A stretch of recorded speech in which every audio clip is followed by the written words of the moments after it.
বন্ধুসকল, আপোনালোকে ঠাৱৰ কৰিব পাৰিছেনে? ইয়াৰ কি শাক হয়? এবিধ শাক আপোনালোকে নিশ্চয় ঠাৱৰ কৰিব পাৰিছে। এবিধ মৰাপাতৰ হয়।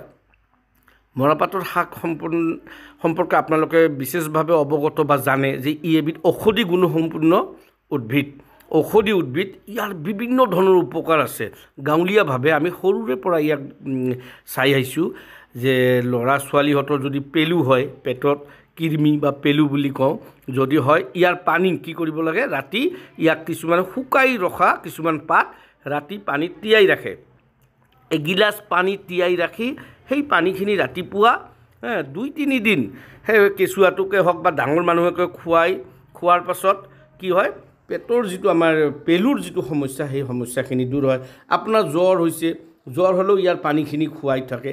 আপোনাৰ ধৰি লোৱা হওক গেছৰ সমস্যা আজিকালি প্ৰায় দেখা দিয়ে। সচৰাচৰ চবৰে গেছৰ প্ৰব্লেমৰ কাৰণে এবিধ গুণসম্পন্ন ঔষধ।